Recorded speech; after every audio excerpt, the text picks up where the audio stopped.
Jedan. Dobro.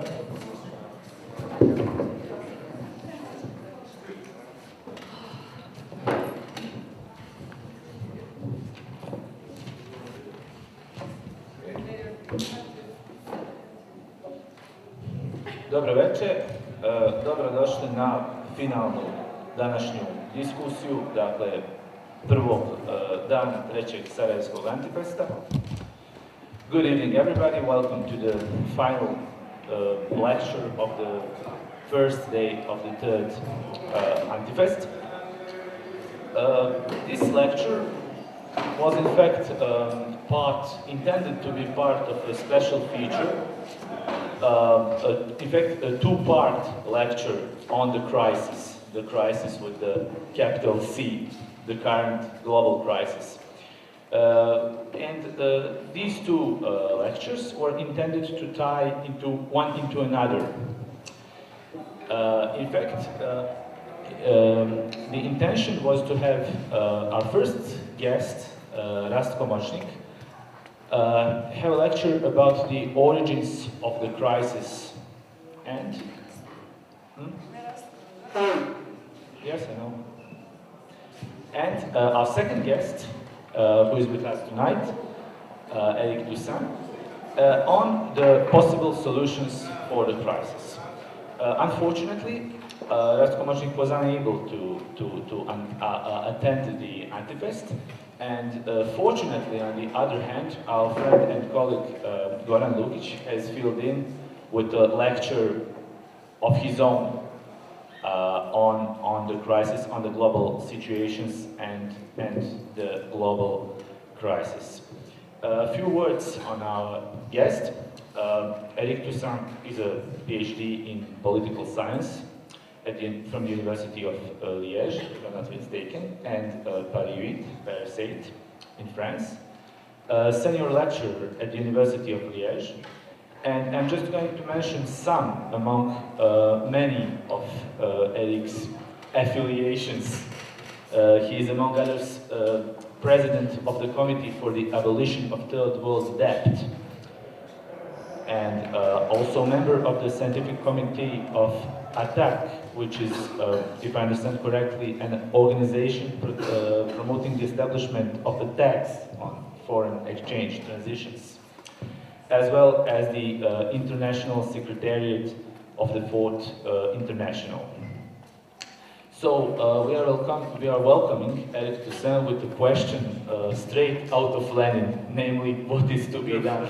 What is to be done in regards to our global crisis, to our current situation, state of things?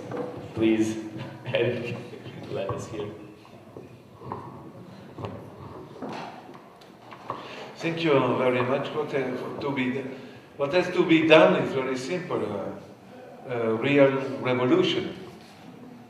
A real revolution to change totally the world and finish with the capitalist system and the patriarchal system. So the solution is very simple. The problem is how to succeed in having a victorious revolution which is capable to create a new society with a state which is not a dictatorship, which is a state which began to dissolve himself because of the capacity of the society to self-manage itself. But we are not the day before the revolution. We are in a situation of a huge crisis, a crisis of the capitalist system, but also a crisis of the political party, a crisis of the left, a crisis of the trade unions, a crisis of ideologies, a crisis of projects. So the challenge is to reinvent an alternative project which is really emancipatory.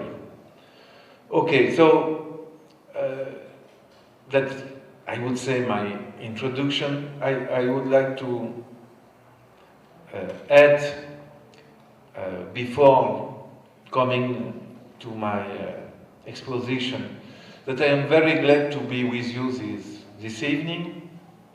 That's the second time I am in Sarajevo. The first time was in February 1994, during the war.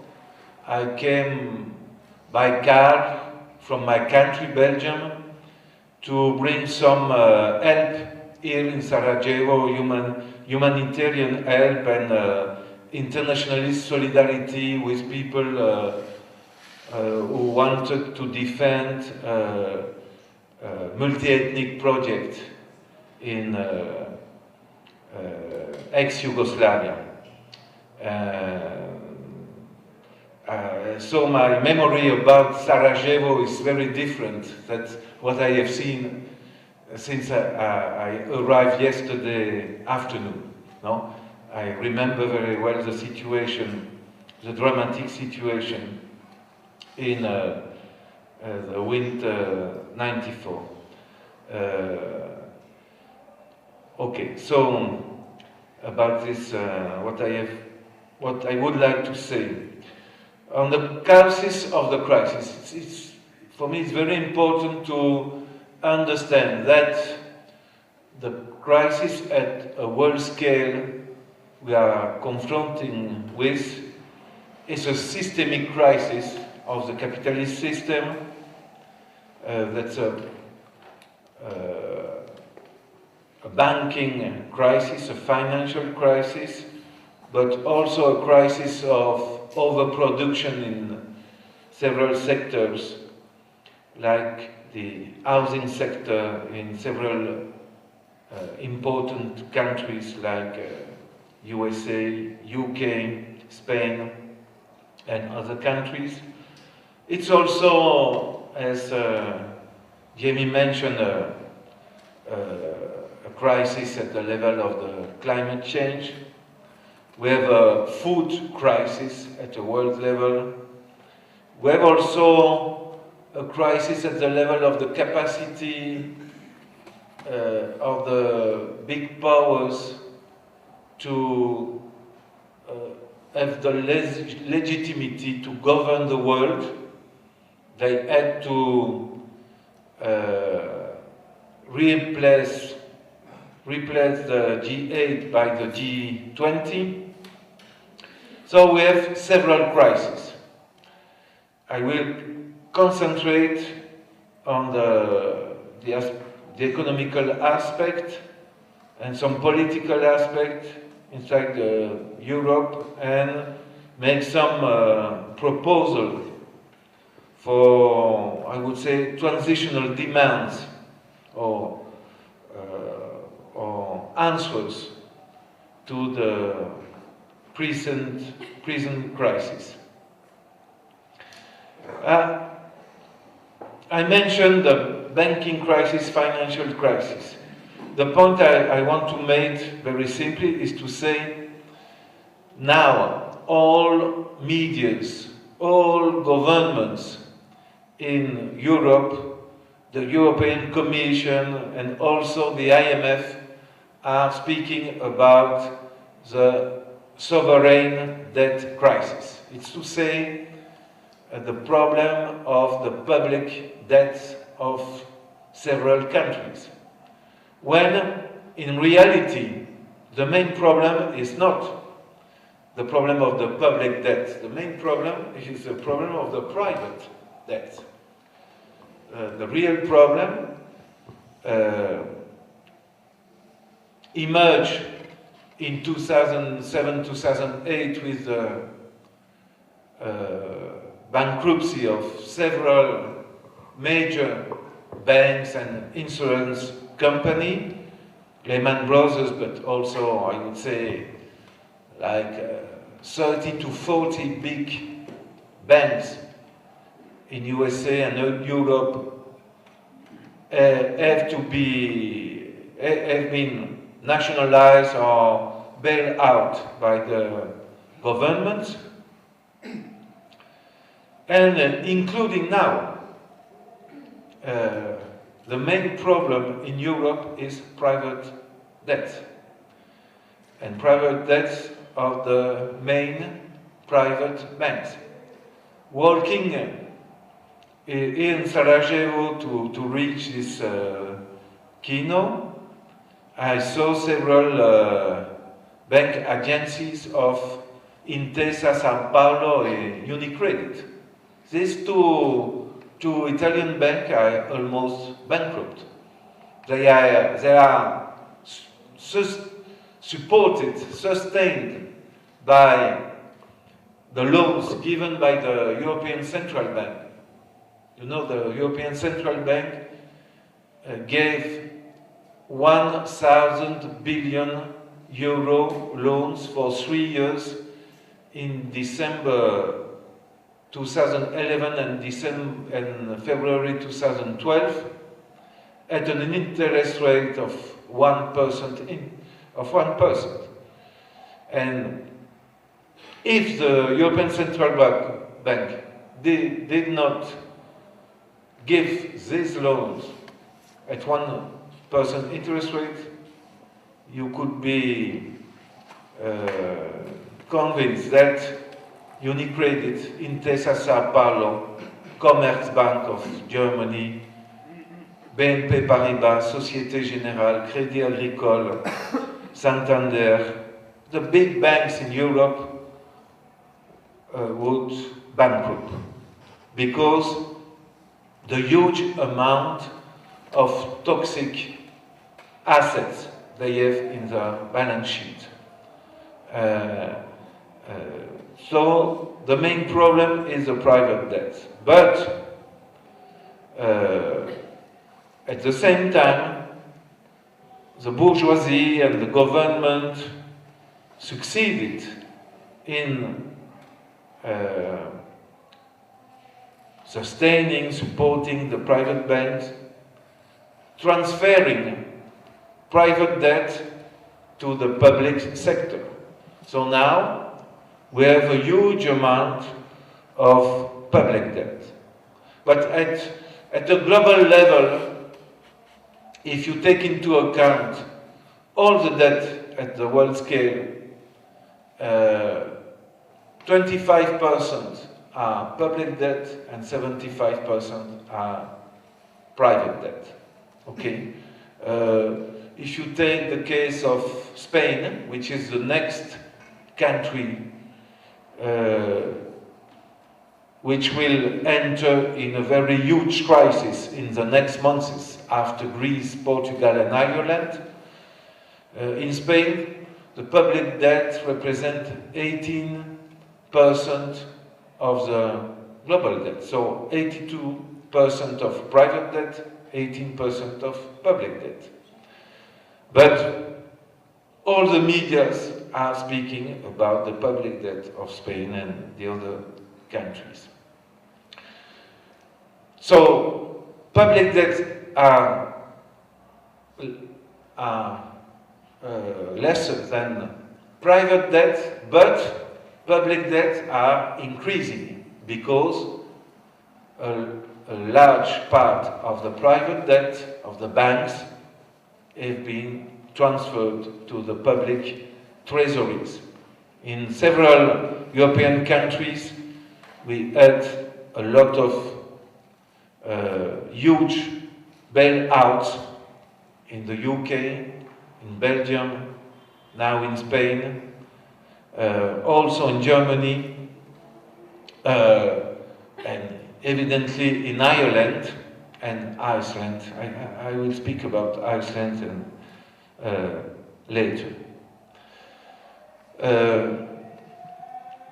Another point important about private debt. It's related to the way how the capitalist system succeeded in maintaining during the last 30 years a certain level of growth. growth was not so high in the last 30 years. Growth was much more higher in the 30 years after the Second World War. But in the last 30 years there was somehow also growth from 2 to 3% per year in the most industrialized economies. This growth was mostly sustained thanks to a consumption of the masses financed by credit, by debt. Because in all the major capitalist economies, wages stagnant or were reduced by the capitalist offensive, and the people succeed in maintaining or increasing its consumption through credit, through loans.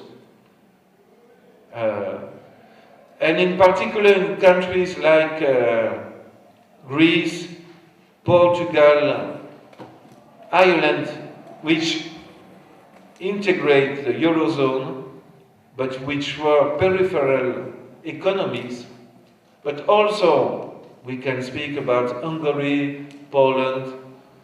I don't know, we have to ask to Goran and to comrade in Croatia if also the consumption here is sustained by credit. But it's very clear in Greece, Portugal, Ireland, Poland, Hungary, credit represents a major factor in the consumption. And in particular in Hungary or in Ireland, credit to buy real estate, to buy houses. And in other countries, credit to consume. Okay. So, one of the problems of the capitalist system now is that this transitory solution to maintain growth through credit, so through private debt of the families, is not anymore functioning. We have entered in a trend, in a situation in which we will not have any more growth sustained by credit. So that's the first point. Second point, the reaction of the government and the international institution to the crisis since 2007-2008. The reaction, the behavior was to deepen the neoliberal policies. Remember when Barack Obama was elected, a lot of people, I don't know if there were people here in the room, but a lot of people think that Obama will change really the situation in the United States. People were waiting for an Obama capable to make something like Franklin Roosevelt did in front of the big depression of the year 1930s in the United States. And it's clear that Barack Obama is not Roosevelt. He is the continuity at the level of the economy, at the level of the economy, but also at the level of the war, is the continuity of George W. Bush. And in Europe, the same. In some moment in 2008, we had some declaration of Barroso from the European Commission telling that the government had to spend public money to confront the crisis. But since 2009, in all European countries, all the European governments implement the same type of policy. Austerity, more austerity. Reduction of the public expenses, policy of adjustment, and the addition of all this policy implemented by the US government and the European government as a clear consequence. These policies are making the crisis longer and deeper. We have entered in a crisis for 10, 15 years, not 2 or 3 years. Europe will not overcome its crisis in the next 2, 3, 4, 5 years. The crisis is for 10, 15 years, behalf if people really enter in rebellion at a massive level to overthrow government and to impose other type of government, leftist government, which could implement other responses.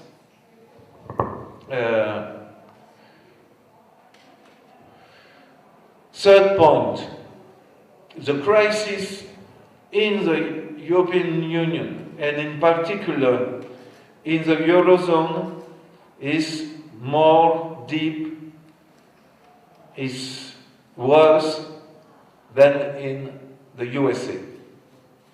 And it's paradoxal because the crisis began in the United States. And so we have to explain why the crisis is deeper in the Eurozone than in the United States. And we can explain that with the characteristic of the Eurozone.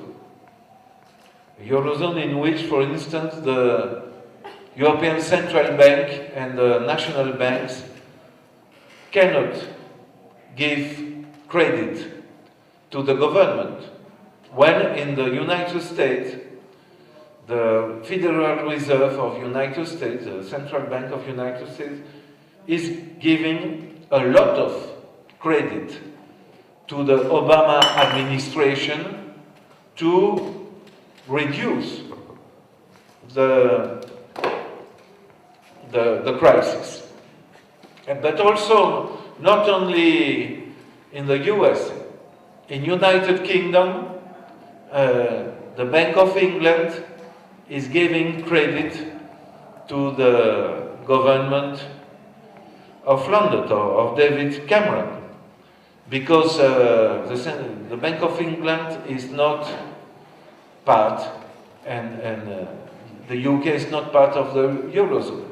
It's only inside the Eurozone that the central banks cannot give credit to the government.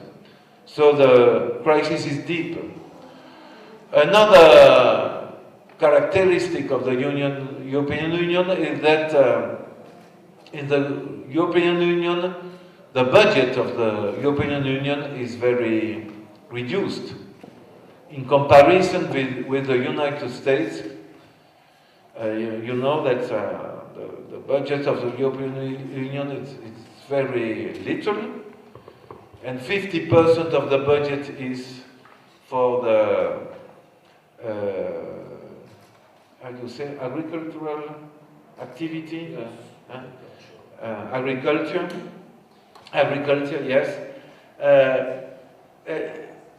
Economists make the simulation and calculated if the US budget was the same as the European Union budget, what would be the situation in the United States at the level of the 52 states which are part of the United States.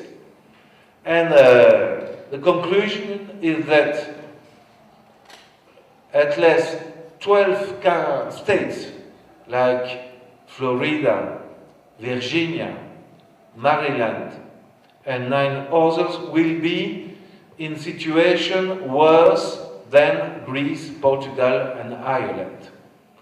Because in the US there are transfers from the federal budget to the states.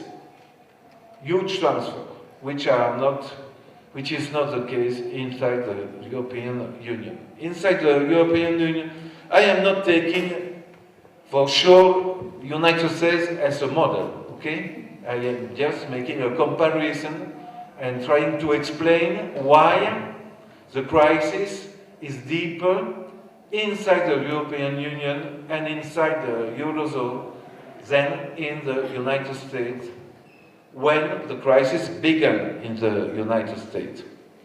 But it's clear that the United States is not a model. Okay, so also we could ask ourselves, so how can we explain that in the Eurozone the political leaders who built the Eurozone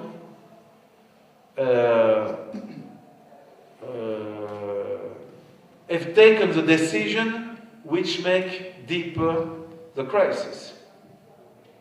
At the level of architecture, for instance, forbidding the central banks to give loans to the public sector or to the governments. My answer is the following one. The Eurozone was conceived at the end of the 80s and during the 90s, implemented at the end of the 90s, beginning of the year 2000, by leaders totally convinced by the neoliberal ideology. So they conceived an architecture purely with neoliberal concepts. So less state you have, better is.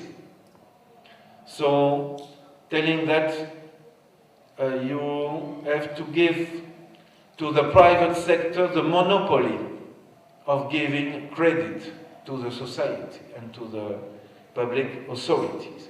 It was a neoliberal dream. And it's not the same situation in the US, because the architecture, financial architecture of the Federal Reserve, and in the UK, the Bank of England, are so more or less the heritage of the answer, Keynesian answer, to the crisis of the year 30s. So in the 30s, Roosevelt and the government of the UK implemented Keynesian policies with giving the task to the central bank to give credit to the government to increase public spending during a crisis, to implement counter-cyclical policies. When, in the case of neoliberal ideology and architecture linked to the neoliberal ideology, the central bank cannot give credit to the government to try to increase, to allow the government to increase public expenses to implement counter-cyclical policies. It's clear that we have neoliberal in powers in the United States and in Great Britain, but they have to deal with an architecture they didn't invent. It was created before Margaret Thatcher and before Reagan and George Bush, etc. That's important to understand that. I say that because it's important to understand for countries like Croatia, like Bosnia, who are thinking maybe it would be better for us to be part of the European Union and maybe to be part of the Eurozone, you have to think twice. Because really, the architecture of the Eurozone and the treaties of the European Union will not allow peripheral countries like Bosnia or Croatia to really improve the economic situation through an integration to the European Union. What happened inside the European Union is that the treaties of the European Union are making deeper the disparities between the core countries of Europe, of the European Union, is to say Germany, Austria, the Netherlands, France, Belgium, in some way UK, the disparities between these core countries and the peripheral countries, Greece, Portugal, Spain, Hungary, Romania, Bulgaria, and also Slovenia, and if Croatia and Bosnia entered, or Serbia entered the European Union, it will be the same. To give you a comparison, I am working a lot with social movement, but also with progressive government in Latin America. I travel a lot to Latin America, and for instance, if you calculate the difference between the poorest country of South America and the richest, so the difference between Bolivia, the poorest, and Paraguay the poorest, and Brazil, Argentina, Venezuela, the richest. The difference at the level of the wages is 1 to 3. But inside the European Union, the difference between the wages in Romania and Bulgaria and the wages in Germany and Belgium or France is 1 to 8, 1 to 10. So the level of disparities inside the same union are worse than in a continent like Latin America. And that's the reason why also the discourse, the rhetoric of the Angela Merkel, we say that as German we are too generous with the Greek and with all peripheral countries, is pure lie. Because the German bourgeoisie, the French capitalist class, the Dutch capitalist class, the Austrian capitalist class, are using the Eurozone to have a trade in the same money, in the same currency, so no problem of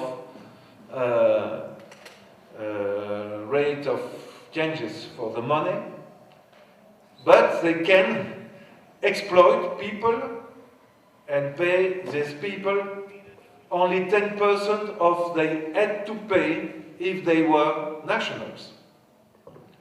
Including what they can do, they can have people in Germany or in Belgium with contracts with Bulgarian or Polish corporation, receiving wages defined by the law and the convention in Poland and in Bulgaria. So it's extraordinary for these capitalist classes.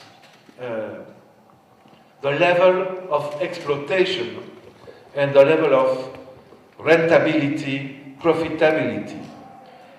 So that's the reason why I think that the blackmail Merkel is doing against several countries, telling we will expel these countries from the European Union or from the Eurozone, it's rhetoric. Maybe with Greece they will make, maybe they could decide to make an example to blackmail more the other folks of Italy, of Spain, of Portugal, saying, see what we can do. But really, they need this periphery. Germany, France need this periphery. It's very interesting for them to have this periphery inside the Union. And also to reduce the salaries of the German workers and the French workers and the Belgian workers, because you have direct competition between workers. You know, maybe you know that in Germany now you have 7 million workers who have a wage of 400 euros a month. 400 euros as a monthly wage for 7 million. That's the official data, yes. So you thanks to the neoliberal offensive and the European Union construction, inside Germany they succeeded in creating a huge amount of a sector very important of flexibility, precarity, people who receive very, very, very low wages. Okay, so solution. The question of the public debt, I say, is not the main problem as a cause of the crisis, but it's clear that the public debt is a very important problem, because the important public debt of the government is used as a pretext to generalize a new wave of brutal neoliberal policies in all over Europe, not only in Greece and Portugal and Hungary, but also in France, in Germany, in Belgium.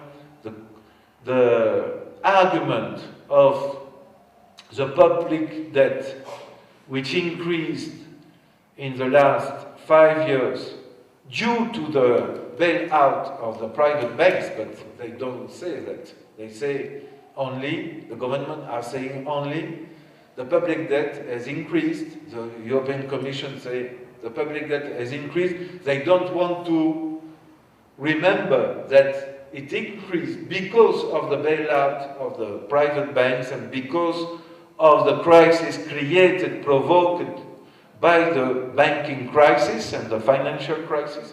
They only say public debt is a very big problem. We have to reduce deficit, public deficit, and to reduce public deficit, we have to reduce public expenses. We have to lay off a lot of public servants. We have to reduce the wages of the public servants. We have to reduce the expenses in the public education and public health system. We have to reform the system of pensionship. We have to increase VAT, so the indirect taxes paid in majority by the majority of the population and the poorest. So the public debt is the main pretext. So it's very important to tackle this problem and to say we should audit as citizenship the public debt to identify the illegitimate part of the debt. Because if a big part of the debt, or a certain amount of the debt, is due to policies which are illegitimate, for instance, the bailout of private banks with public money, but there are other reasons to consider that public debt is illegitimate. But if we identify illegitimate debt, I think it's fundamental to struggle to repudiate this illegitimate debt. And it's clear that when you say that, you have immediately a response of the big medias and the government who say it's impossible to suspend the payment of the debt. It's impossible to repudiate debt. If you do so, the country will be totally under retaliation from the financial markets, from the international institution. We will be totally marginalized. The situation will transform in a chaos. It will be dramatic. So the government are telling to the people, and the media are telling to the people, don't touch the public debt. You should pay the public debt. So the only discussion possible is how to reduce the public deficit to pay the public debt. But we can take several examples in the last 10 years to show that it's really feasible to suspend the payment of the debt. I will give you 3 examples. First, Argentina. Argentina is a country with 40 million inhabitants. It's one of the richest countries of South America, with a system of social protection, pensionship, health, public health care, etc. Argentina, you can compare Argentina with Bosnia, Croatia, Slovenia, Greece, not with Germany, but you can compare really the condition in Argentina with several countries of Europe. Okay, Argentina in 2001, after 20 years of neoliberal policies, decided after a mass rebellion which occurred the 19th of December, the new government of Argentina, after the overthrow of the center-left president, the new government decided to suspend the payment of the public external debt for an amount of $100 billion, so a huge amount of money.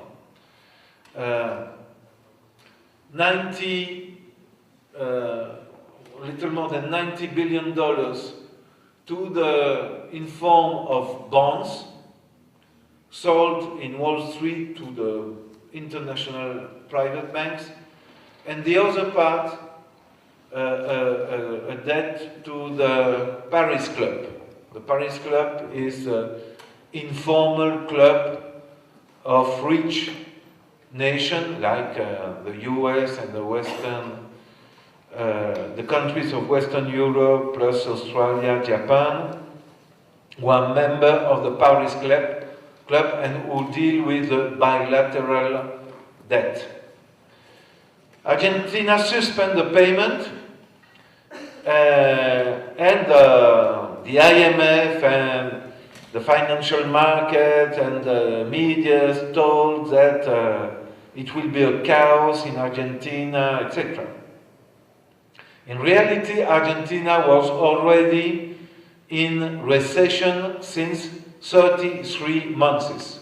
So little less than 3 years in recession. The first year, the year 2002, after the suspension, was difficult because of this deep recession. But from 2003 to now, each year you have 8% of growth of the gross domestic product. 8% per year. So that's really a level of growth very high for an economy. Something like, you know, China is 10% growth, India is 9%, so Argentina 8%. It's one of the most the higher percentage of growth. And they succeed in doing that because, suspending the payment of the debt, they use the money to stimulate the economy. So they give compensation, indemnization to the people who had no job. They increase the expenses in public health. So they stimulate the demand, the private demand and the public demand inside Argentina, and they stimulate the production in Argentina, and they succeeded in having growth. Also, it's clear we have to add that they use a better situation after 2004 at the level of the high prices of commodities. So they export soja and they export minerals, and the level of the prices were high. But it's clear, if they had decided to pay the debt, all the money coming from the export will have to be used to pay back the debt to the creditors. They didn't pay the debt till 2005. So all the year 2002, all the year 2003, 2004. And they say to the bond holders and the creditors which have bought the bonds, Argentinian bonds in Wall Street, they told them, okay, we don't pay you, but we could make an agreement with you. We could make a deal with you. Give back your bonds. If it is written on the bond $1,000, we exchange these bonds with new bonds, and it will be written on them $350. So reduction of 65%. And it was a success. The bondholders exchanged the bonds with the government of Argentina in March 2005. 76% of the bonds were exchanged. So it allowed Argentina to reduce its external debt with something like 40–45%. A very important reduction. That the first case is Argentina. I should add that Argentina is still not paying the debt to the Paris Club. Nobody knows that. The Paris Club is saying nothing in public. No protest, nothing. Argentina is not paying its debt to the UK, to Spain, to France, to Germany, to the US, nothing. Not a single dollar since December 2001, so more than 10 years. Okay? And the Paris Club is saying nothing because they want to avoid any contagion. If a country, other country knows that Argentina is not paying debt to the Paris Club and has a growth of 8% per year, it could give to other countries the idea to do the same. So they say nothing. And Argentina is telling now to the Paris Club, okay, we can sit around the table and discuss what will happen. But till now, they don't pay. And also, I have to say that Argentina is not going to the financial market to sell new bonds. Argentina is out of the financial markets. Okay? So it's also the proof that a country could not only survive, but enjoy a good situation without any access to the financial markets. So it's an Argentinian case. Second case is Ecuador. I was personally involved in the experience of Ecuador. Ecuador is poorer than Argentina. It's a country of 13 million inhabitants in South America. And they went through a very huge crisis of the debt in the year 80s, 90s, 2000. A collapse of all the banking system occurred in 99, 2000. The cost of the bailout was very huge for the Ecuadorian economy.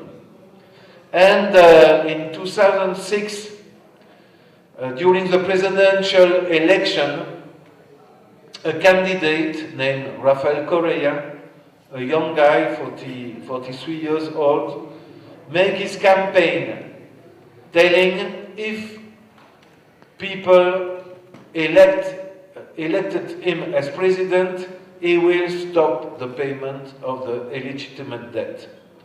And he will also convoke a referendum for a new constitution, etc., etc. So he was elected in December 2006. He took the power in January 2007. He convoked a referendum for a new constitution, and it was a very progressive process of democratizing the country. But also, in July 2007, by presidential decree, he created an audit commission. And I was one of the 18 members of the audit commission of Ecuador. We worked 14 months to audit the debt for the period 1976 until 2006. We have written our conclusion in September 2008. We gave our conclusion to the government and the president. We had several meetings with the government during the process of audit.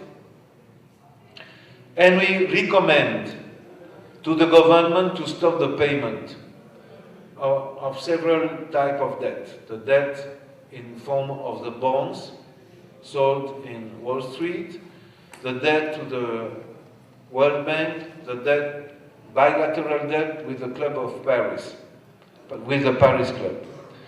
And the president decided to select the commercial debt, which we say the debt in form of the bonds, and to suspend this part of the debt. For the bonds, 2012 and 2030, to say bonds, they had to pay back the capital, pay back the capital in 2012 or in 2030. Okay, so they suspend the payment. It was also a huge scandal. The media, the international institutions say Ecuador has a scandalous behavior because they have money. They export oil, and the price of the oil is high now. Why do they suspend the payment with moral, ethical argument?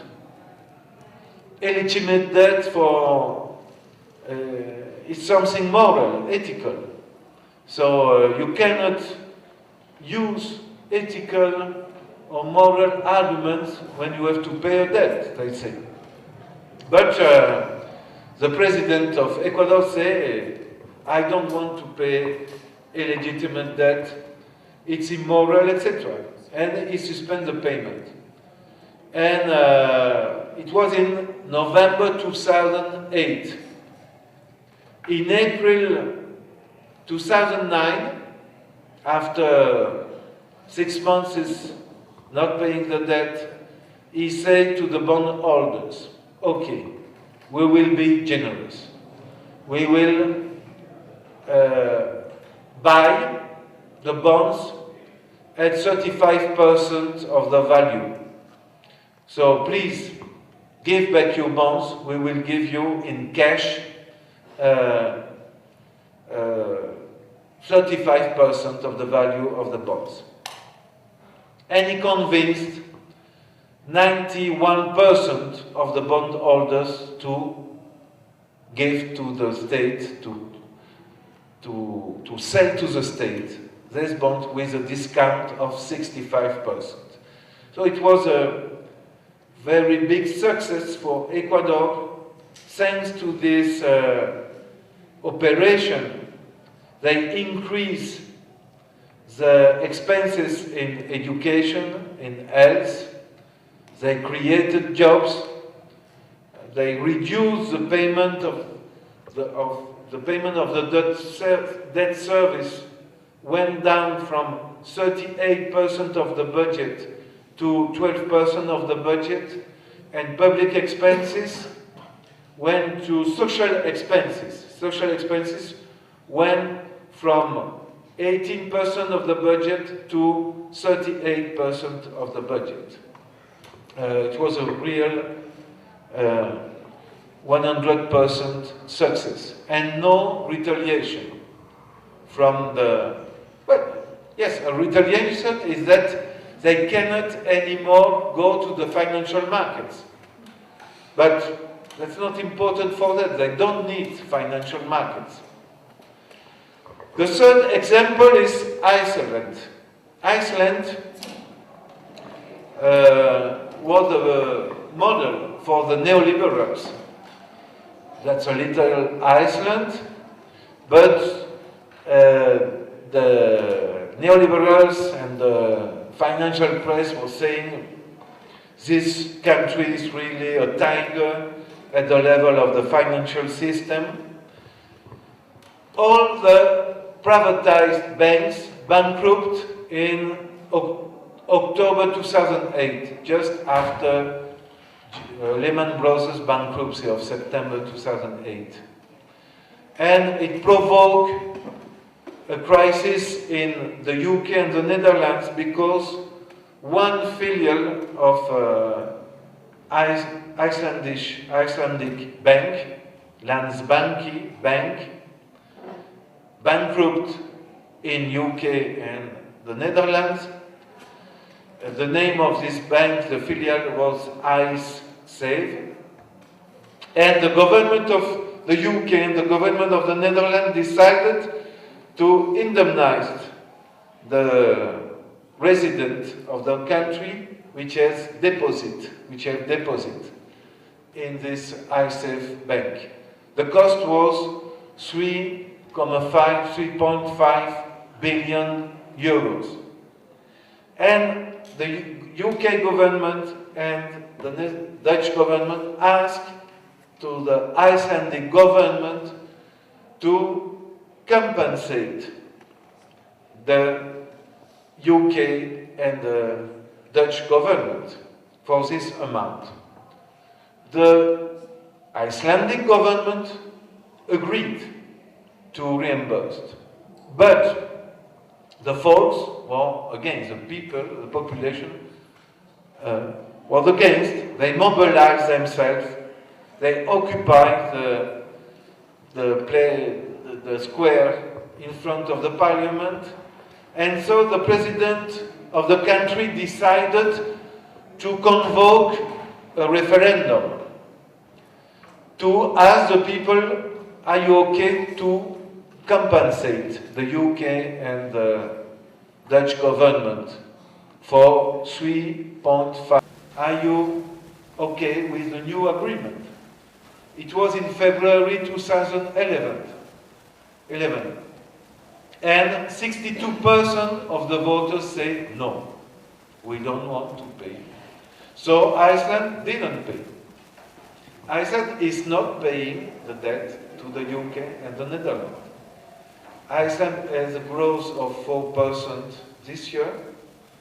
Now they discovered that in the assets of the bankrupt bank, Landbanski, there are still some money, so they are using this private money to pay back the UK and the Netherlands. They are not using public money to do that. So, with these three examples, is to show you that although the medias are not telling you these facts, you have in the real life three cases, three experiences, which shows that it's totally, absolutely possible to suspend the payment of the debt and to go through a growth for the economy and make better the life of the citizenship of the country.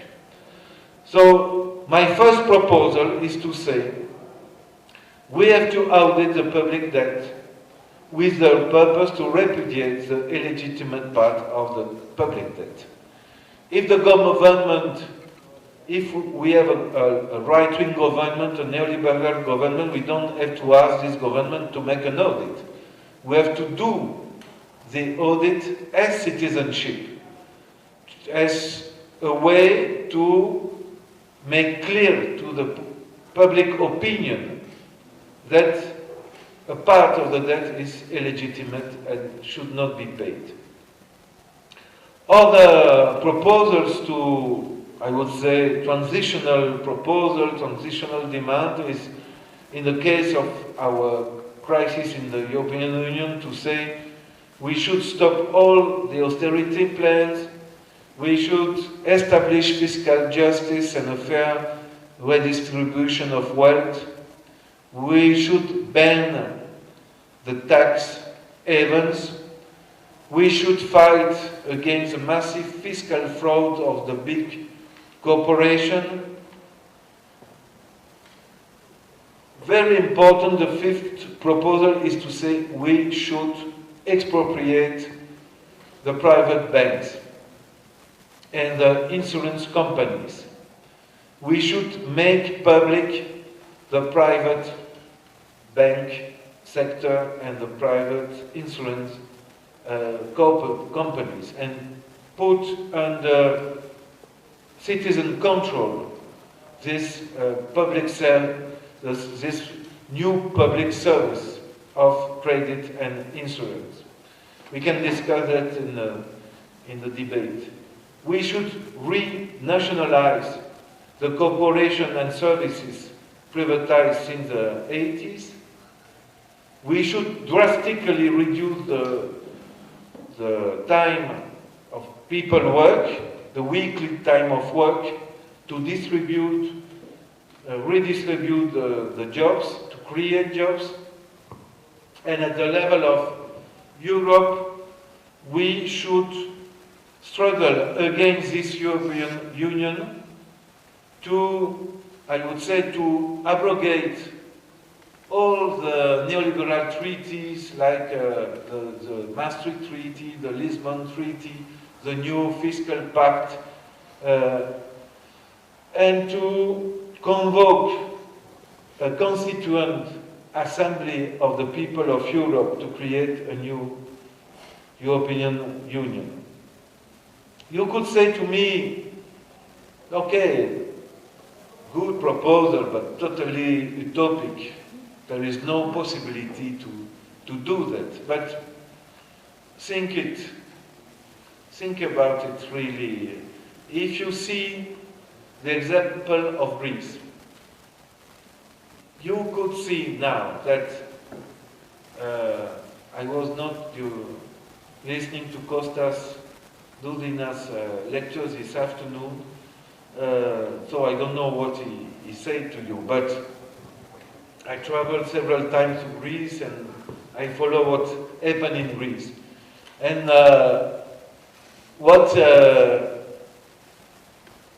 it's very important in the case the Greek case, is that the radical left, a radical coalition of leftist parties, succeeded in multiply by 4 its electoral score. Syriza, this radical left coalition, is now the second party in the election of 6th of May, and is a major party in the big cities and for the population between 18 to 50 years old. Okay? So that's a very big seismic change in Greece. Why? Because this left coalition took the responsibility to propose radical changes. Yeah. Okay, I think. So that's exactly because Syriza made a very radical proposal that they received the support of the population. Clearly, through a huge crisis of the capitalist system and domination. I know that in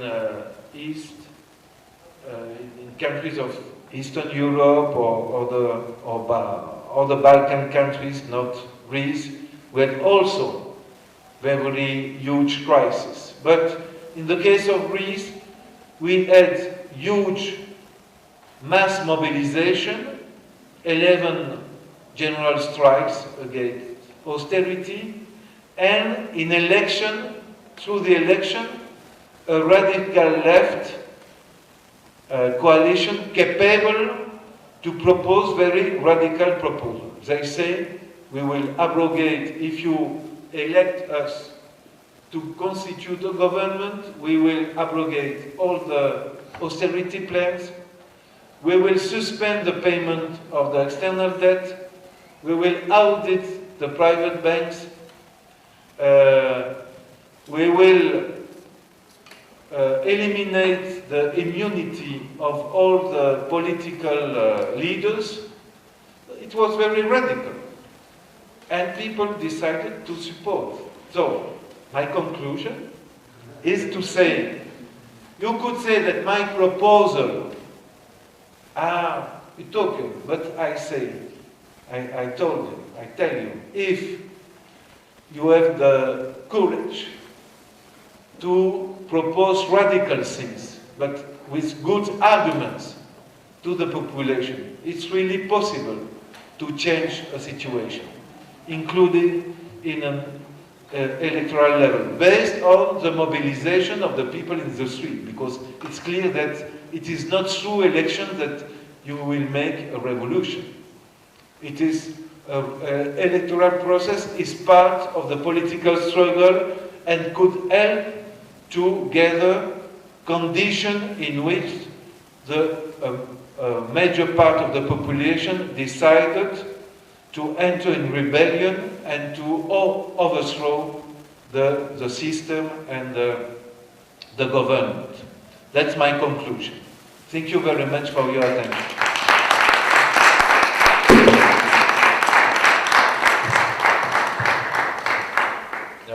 We are really sorry, but we won't be able to debate right now. We have been warned several times. They have to take out the equipment, but we can insert the debate about Eric's lectures tomorrow at some point.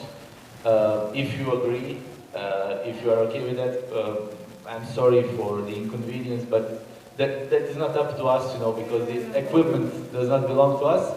Eric has made some great points, and I'm sure everybody can overcome their shyness of asking questions. And really, because today we've been pretty shy, but okay, tomorrow, so at some point we are going to also debate and ask Eric. I hope you can note, write down your questions or comments.